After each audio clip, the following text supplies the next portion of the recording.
Hello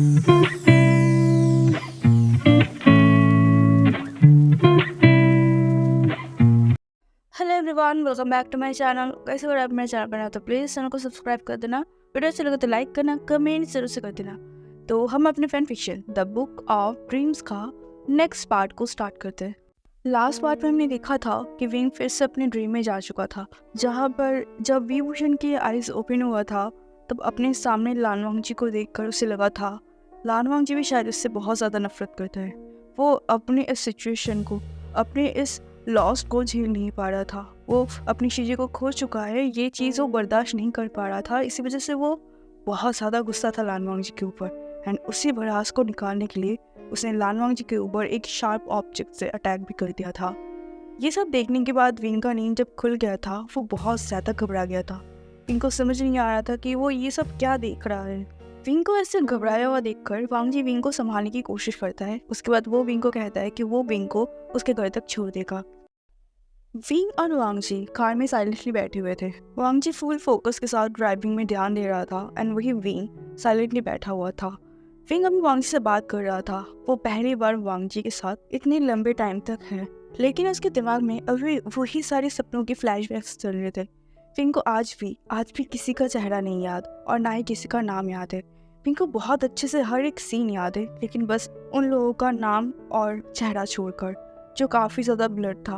wing के लिए उन लोगों को पहचानना बहुत ज़्यादा मुश्किल था। फिर भी पता नहीं क्यों विंग को ऐसा लग रहा था कि उसने सपनों में जिन जिन लोगों को देखा है उन लोगों को विंग बहुत अच्छे से पहचानता है, बहुत ही पास से, बहुत ही करीब से जानता है उन लोगों को।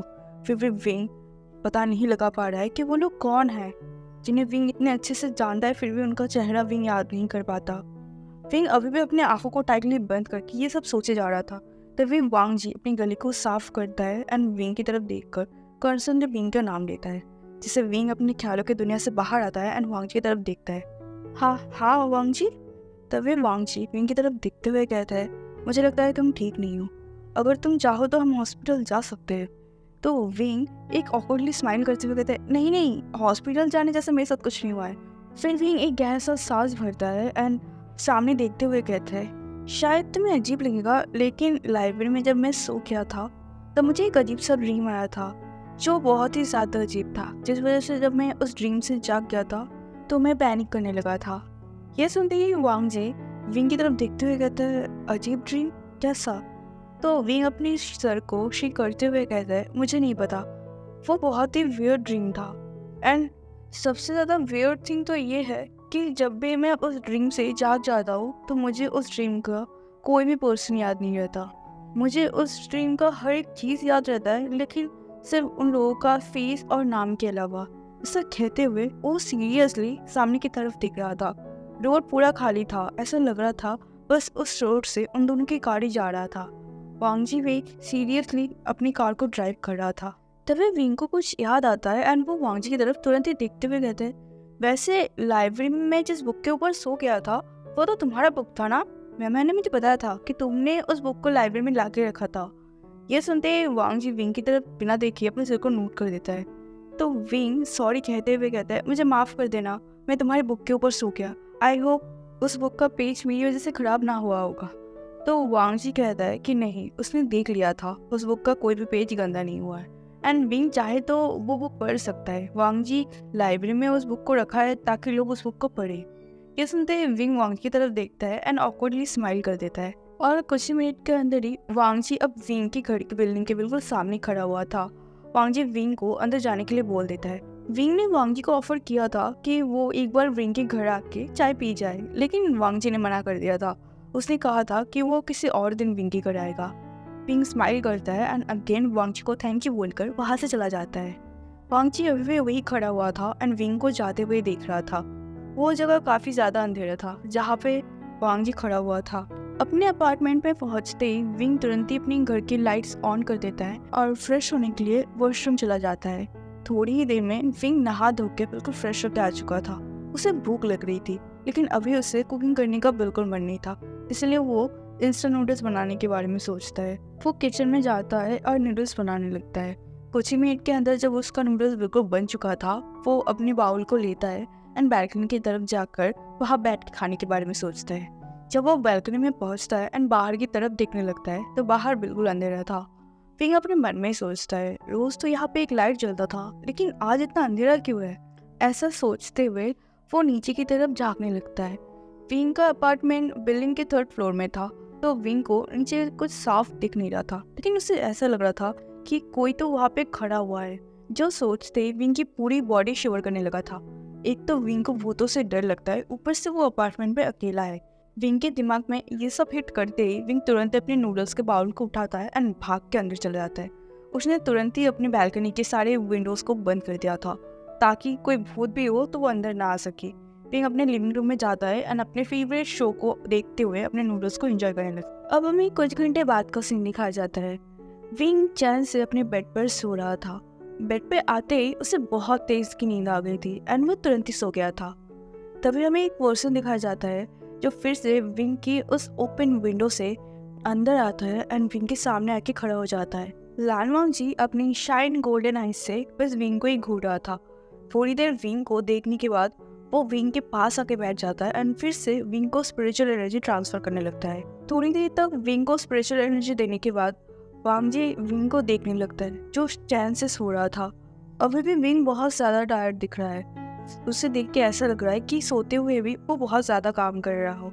वांग जी धीरे से अपने फेस को विंग के फेस के करीब ले जाता है एंड उसके कान में धीरे से कहता है, मुझे माफ कर देना विंग, लेकिन मेरे पास और दूसरा कोई चॉइस नहीं है। ऐसा कहते हुए वो धीरे से विंग के फोrehead पर किस करता है एंड उसे आखिरी बार के लिए देखकर वहां से निकल जाता है। वांग जी का वहां से जाने का बिल्कुल मन नहीं था, लेकिन उसे भी पता है कि वो पूरी रात तो यहाँ बिता नहीं सकता। अगर विंग को भनक भी लग गया ना कि कोई उसके रूम पर रोज रात को आता है, तो शायद वांग जी के लिए उस विंग के रूम में इतना इजीली आना मुश्किल हो जाएगा। इसलिए वो थोड़ी ही देर में उस रूम से बाहर निकल आता है एंड वहां से अपने घर के लिए निकल जाता है। जब वांग जी अपने घर पहुंचता है तब वो धीरे से अपनी गेट को ओपन करता है, जैसे कि उस घर में जो भी कोई हो वो वांग जी के प्रेजेंस महसूस करके जाग ना जाए। वांग जी धीरे धीरे गेट को लॉक करता है, उसके बाद अपने रूम की तरफ जाने लगता है। तभी लिविंग रूम के सारे लाइट्स ऑन हो जाते हैं, तो वो देखता है कि लिविंग रूम के काउच में शिचनका बैठे हुए थे, जो वांग जी का ही वेट कर रहे थे। अभी रात के करीबन 2 बज रहे थे। शिचनका को अपने लिए वेट करता हुआ देखकर वांग जी एक गहरा सांस छोड़ता है। उसके बाद वो भी शिचनका के पास ही जाके बैठ जाता है। तो शिचनका एक स्माइल करते हुए कहता है, क्या वो सो गया? तो वांग जी अपने सिर को नोट कर देता है। उसके बाद शिचनका वांग जी की तरफ देखते हुए कहते हैं, तुम भी बहुत थक चुके होंगे, तुम्हारे पास थोड़ा सा भी एनर्जी नहीं बचा होगा, जाओ सो जाओ, कल स्कूल जल्दी आने की कोई ज़रूरत नहीं। तो वांग जी बस अपने सिर को नोट कर देता है। उसके बाद वो अपने ब्रदर की तरफ देखते हुए कहता है, ब्रदर मैं जो कर रहा हूँ वो सही तो है ना? मुझे पता है इससे विंग को बहुत ज़्यादा तकलीफ हो रही है। सच में मैं बहुत ज़्यादा सर्विश हूँ कि इसी वजह से मैं विंग की उस दर्दनाक यादों को उसे फिर से वापस कर रहा हूँ, उसे एक हैप्पी लाइफ नहीं दे पा रहा हूँ। ये सुनते ही शिचनका अपने ब्रदर के शोल्डर पर हाथ रखते हुए कहते हैं, वांग जी तुम जो भी कर रहे हो वो मास्टर वे की भलाई के लिए। तो वांग जी अपने सिर को नामे हिलाते हुए कहते हैं, नहीं ब्रदर, इसमें विंग का कोई भी भलाई नहीं है, इसमें बस मेरी सेल्फिशनेस है। मैं चाहता हूँ विंग मुझे फिर से याद रखे, उन सारी चीज़ों को फिर से याद करे जिन चीज़ों से विंग को बस तकलीफ मिलता है, बस तकलीफ। ब्रदर ये सब करना बहुत ज़्यादा ज़रूरी है, इससे हम तो विंग को अकेला छोड़ सकते हैं ना। उससे एक नई लाइफ मिली है जहाँ पे वो खुश है, वो रोज़ जी रहा है, उसके साथ उसके आसपास के सारे लोग हैं जिनसे वो अपने पास्ट लाइफ में प्यार करता था। ब्रदर हम इन सारी चीज़ों को यही स्टॉप नहीं कर सकते। तो शिचनका एक गहरी सी सांस भरता है। उन्हें पता है उनका ब्रदर अपनी विंग से बहुत ज़्यादा प्यार करता है, वो अपने विंग को इतना ज़्यादा पेन में नहीं देख सकता। आज जब विंग उस ड्रीम की वजह से इतना ज़्यादा बेचैन हो चुका था, तब उसने अपने ब्रदर की आंखों में उस पेन को देखा था। हाँ, शिचनका भी वहाँ था जब विंग उस ड्रीम की वजह से बहुत ज़्यादा तड़प रहा था। वांग जी बार बार चाह रहा था कि वो विंग को उस ड्रीम से जगा दे, उसे हक करे, उसे कंसोल करते हुए कहे कि विंग सब कुछ ठीक है, मैं यहाँ पर ही हूँ। लेकिन वो नहीं कर पा रहा था क्योंकि शिशन उन्हें रोक रहा था। शिशन का एक कैसे सांस भरते हुए अपने ब्रदर के सिर पर हाथ सहलाता है। उसके बाद वो वांग जी की तरफ देखते हुए कहता है, वांग जी अब काश मैं तुम्हारी बातों को सुन पाता, लेकिन तुम्हें महागुरु वाशु सर की बातें याद है ना? उन्होंने ही कहा था विंग की मेमोरी को रिकॉल करना ज़रूरी है। अगर उसे सब कुछ याद नहीं आया तो फिर शायद इस दौर में भी विंग की मौत ऐसे होगी जिस चीज़ का इमेजिन भी तुम नहीं कर सकते। ये सुनते ही वांग जी अपने सिर को नीचे कर लेता है। उसे बहुत ज़्यादा बुरा लग रहा था कि वो अपनी विंग के लिए कुछ नहीं कर पा रहा है। ना ही उस टाइम पे उसने अपने विंग को बचा पाया था और ना ही इस लाइफ में वो विंग को एक पीसफुल लाइफ दे पा रहा है। अपने ब्रदर को इतना ज़्यादा बुरा फील करते हुए देखकर शिशन वांग जी के हाथ को पकड़ता है एंड उसे अपने रूम की तरफ ले जाने लगता है। वो वांग जी को रूम में ले जाता है एंड उसे वहाँ पे सुलाते हुए कहता है, तुम सो जाओ, बहुत रात हो चुकी है, हम इस बारे में बात कभी और भी कर सकते हैं। ऐसा कहते हुए वो उन सारी लाइट्स को ऑफ कर देते हैं। वांग जी अभी भी अपने ब्रदर की तरफ देख रहा था। वो अपने ब्रदर को गुड नाइट कहते हुए अपने आंखों को बंद कर लेता है। शिशन का उस डोर को बंद कर देता है और अपने रूम की तरफ जाने लगता है। शिशन का अपने मन में ही कहता है, वांग जी हम ये सब नहीं रोक सकते। तुमने जो मास्टर वे की बर्थ के लिए इतना बड़ा सेक्रीफाइस किया है, उसको हम ऐसे ही नहीं जाने दे सकते। सुबह के 10:30 बज रहे थे। विंग अपनी क्लास की तरफ जा रहा था क्योंकि थोड़ी ही देर में उसे अपनी क्लास लेना था।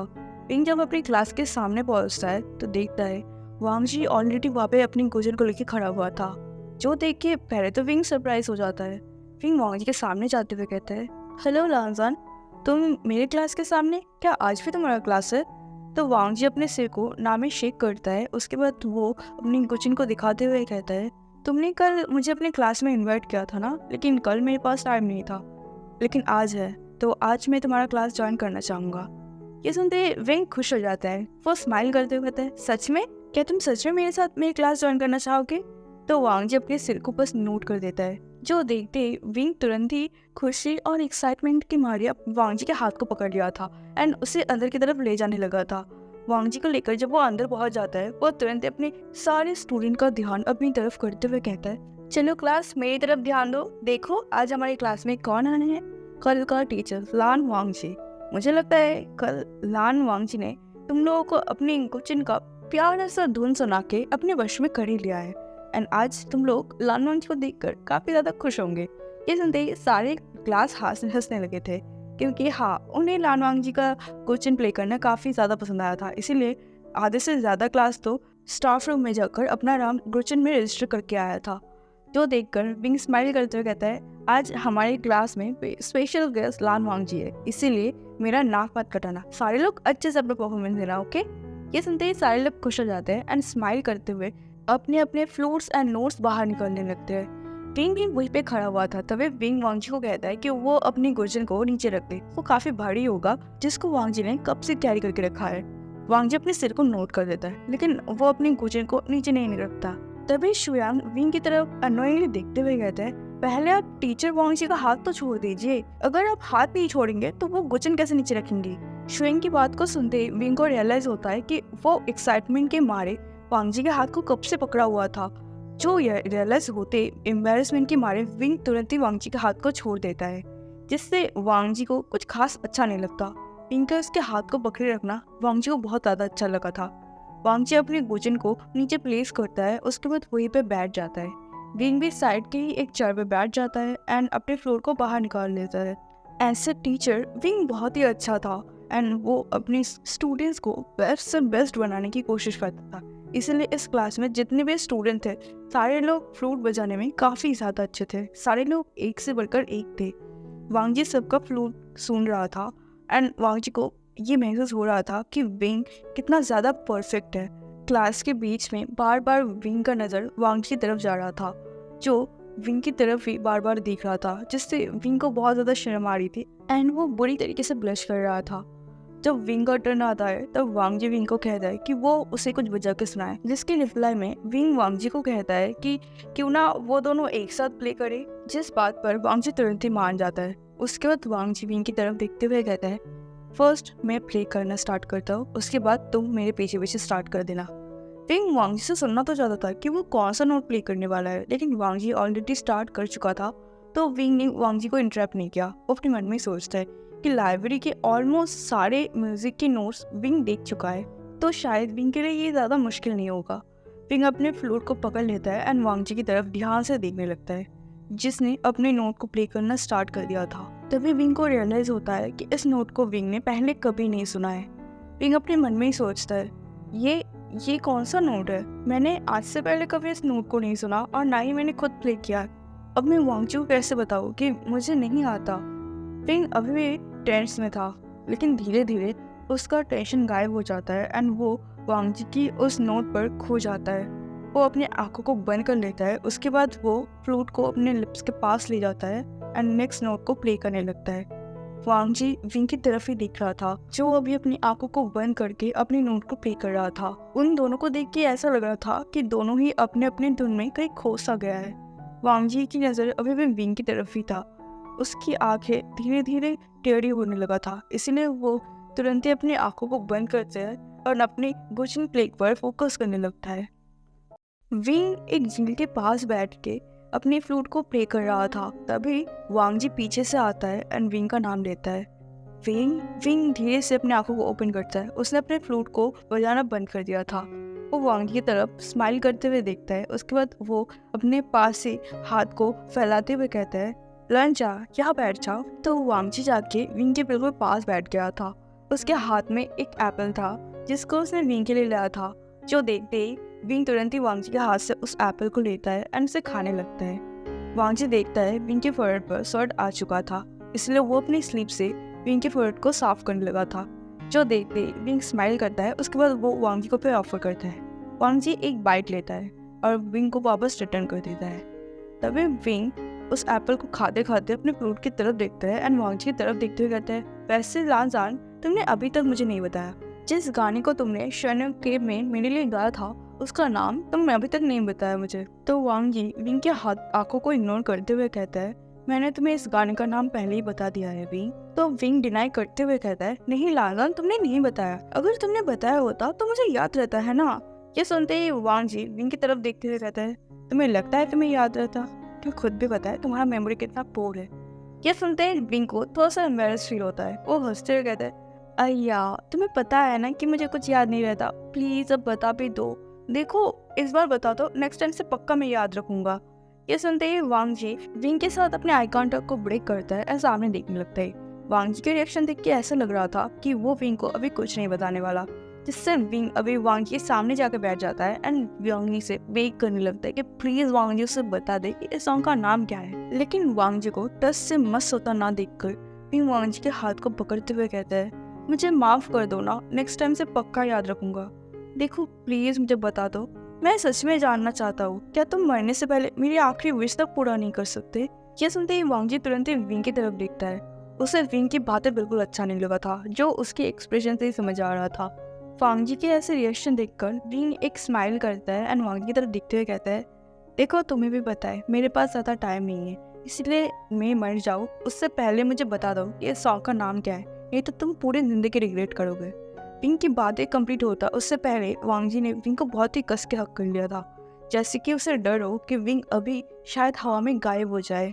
वांग जी को ऐसे पैनिक करता हुआ देखकर विंग वांग जी के बालों पर हाथ फैलाते हुए कहते हैं, अय्या लानजान, ये बात तुम्हें भी पता है मेरे पास ज़्यादा टाइम नहीं है, मेरे पास गोल्डन कोर नहीं है जिससे मैं रिकवर कर पाऊँ, तो क्यों तुम हमेशा मेरी इन सारी बातों पे पैनिक करते हो?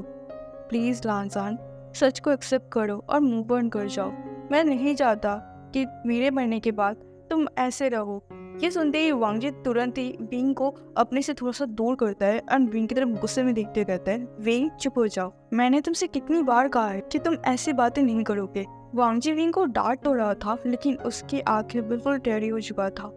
विंग की इन बातों को वांग जी बिल्कुल पसंद नहीं करता। हाँ, वांग जी को भी पता है विंग के पास ज़्यादा टाइम नहीं है, लेकिन वो इन सारी चीज़ों को एक्सेप्ट नहीं कर सकता। वो अपने विंग को नहीं खो सकता। उसने विंग को पाने के लिए कितना कुछ किया है, पूरी दुनिया से लड़ लिया है, अपने फैमिली को छोड़ दिया है, लेकिन कैसे वो अपने विंग को ऐसे अपने से दूर जाते हुए देख सकता है? जो सोचते वांग जी को बहुत पेन हो रहा था। वो तुरंत ही विंग की फेस को पकड़ता है और उसे किस कर देता है। वांग जी की किस में एक अलग ही डिस्परेशन था। विंग को महसूस हो रहा था कि वांग जी कितना ज़्यादा डरा हुआ है विंग को खोने का, एंड इसी चीज़ का विंग को भी दर्द है। अगर विंग सच में वांग जी को छोड़ के चला गया तो वांग जी क्या करेगा? क्या वांग जी सच में विंग के पास से मूव ऑन नहीं कर पाएगा? वांग जी अपनी पूरी लाइफ को विंग की वजह से खराब कर देगा? नहीं, विंग नहीं चाहता कि वांग जी ऐसा करे। वो वांग जी को बहुत बार समझा चुका है कि वांग जी मूव ऑन कर ले। वांग जी एक ऐसा पर्सन है जिससे इस कल्टिवेशन वर्ड के सारे लड़के अपने हस्बैंड के हिसाब से चाहता होगा। लेकिन वांग जी वो तो कभी समझने की कोशिश ही नहीं करता। क्या सच में वांग जी नहीं समझने की कोशिश करता, या फिर विंग नहीं समझने की कोशिश करता? अगर वांग जी की जगह विंग होता तो क्या विंग ऐसा कर पाता? क्या वो इतना इजीली मूव ऑन कर पाता? नहीं, नहीं कर पाता। ये चीज़ विंग को भी पता है, लेकिन फिर भी विंग ये नहीं मानना चाहता। वो नहीं चाहता विंग वांग जी पूरी लाइफ सफ़र करे। विंग ये सब सोच ही रहा था, तभी उसे अपने चिक्स पर वांग जी की आंसुओं की ड्रॉप महसूस होता है। वांग जी फिर से रो रहा है। हाँ, ये विंग के लिए नया नहीं था। उसने इससे पहले भी वांग जी को बहुत बार रोते हुए देखा है। ये पहले वाला वांग जी नहीं था जो अपने इमोशंस को किसी को शो नहीं करता, जिसका फेस हमेशा आइस की तरह कोल्ड रहता था। वो वांग जी बदल चुका है। वो अभी विंग के लिए रोता है। विंग के हर एक दुख पर रोता है, जिससे विंग को और भी ज़्यादा हर्ट फील होता है। वो तुरंत ही वांग जी से अलग होता है एंड वांग जी के आंसुओं को पोंछते हुए कहता है, प्लीज़ प्लीज़ मत रो, मैं तुम्हारी आंसुओं को बर्दाश्त नहीं कर पाता। इससे अच्छा तुम मुझ पे गुस्सा ही कर लेते। वो मैं बर्दाश्त कर सकता हूँ, लेकिन तुम्हारे इन आंसुओं को नहीं। प्लीज़ मत रो वांग जी। विंग भी वांग जी के आंसुओं को देखकर रोने लगा था। वो वांग जी को रोते हुए नहीं देख सकता। उसे बहुत दर्द होता है, इतना दर्द कि वो शायद पहले कभी भी इन सारी दर्द से गुजरा ना हो। विंग वांग जी के आंसुओं को बार बार पोंछने लगता है। तभी वांग जी विंग की चिक्स पर हाथ रखता है। उसके बाद वो विंग को हक कर लेता है। विंग ने भी अभी वांग जी को हक कर लिया था। उसके आंखों से भी बहुत ज़्यादा आंसू बह रहे थे। तभी वांग जी धीरे से विंग के कानों में कहता है, वंशियन। जो सुनते विंग कंफ्यूज हो जाता है। वो वांग से थोड़ा सा अलग होता है और वांग के चेहरे में देखने लगता है। वांगशन। विंग अपने दिमाग में जोर लगाता है तो उसे याद आता है, हाँ, स्वर्ण केव में तो वांग जी ने इसी नाम को कहा था, वांगशन। विंग के चेहरे पर एक स्माइल आ जाता है जब उसे रियलाइज होता है इस सॉन्ग के नाम के पीछे का मीनिंग। विंग स्माइल करता है और वांग जी की तरफ देखते हुए कहता है, लर्नर काका, क्या तुम मुझे बता सकते हो कि तुम मुझे कब से पसंद करते हो? जो सुनते ही वांग जी का कान लाल हो गया था। वांग जी को ऐसे ब्लश करता हुआ देखकर विंग हंसने लगा था। तभी वांग जी विंग को चुप करवाने के लिए और विंग को वांग जी को और टीज ना करते देते हुए उसे किस कर देता है। विंग वांग जी को और भी ज्यादा टीज करना चाहता था, लेकिन वांग जी विंग को बोलने का मौका ही नहीं दे रहा था, जिस वजह से किस की बेच ही विंग हंसने लगा था। विंग, विंग तुम ठीक तो हो ना? विंग क्या हुआ? टीचर वे, आप रो क्यों रहे हैं? तभी विंग अपनी आंखों को एक झटके में ओपन करता है। उसके आंखों से आंसू बह रहे थे और वो अभी वांग जी की तरफ देख रहा था। ये सब तो सपना नहीं था ना? विंग तभी सो नहीं रहा था। विंग तभी वांग जी के साथ बैठकर म्यूजिक प्ले कर रहा था। तो फिर ये सब क्या था? वांग जी अपनी विंग के बिल्कुल सामने आके खड़ा हो गया था। वो विंग की कंधों को पकड़ता है और विंग की तरफ देखते हुए कहता है, विंग क्या हुआ? तुम इतना ज्यादा घबराए हुए क्यों हो? और तुम रो क्यों रहे थे? तभी विंग वांग जी की आंखों में देखते हुए कहते हैं, वांगशन, क्या जिस म्यूजिक को तुमने अभी प्ले किया, क्या उसका नाम वांगशन है? वांग जी हैरानी से विंग की तरफ देख रहा था। उसे समझ नहीं आ रहा था कि वो क्या रिप्लाई करे। वो विंग की तरफ देखते हुए कहते, विंग। तभी विंग वांग जी के हाथ को पकड़ते हुए कहते हैं, पहले मेरे सवाल का जवाब दो, क्या इस सॉन्ग का नाम वांगशन है? विंग की बातों पर वांग जी एक हेजिटेशन के साथ अपने सिर को नोट कर देता है। तो है एवरीवन, मैं अपने पार्ट को ही रोकती हूँ। आई होप आपको ये फैन फिक्शन अच्छा लग रहा होगा। फैन फिक्शन का ये पार्ट जैसा भी लगा वो कमेंट करके जरूर बताइएगा। मिलता है नेक्स्ट पार्ट में, तब तक के लिए बाय बाय।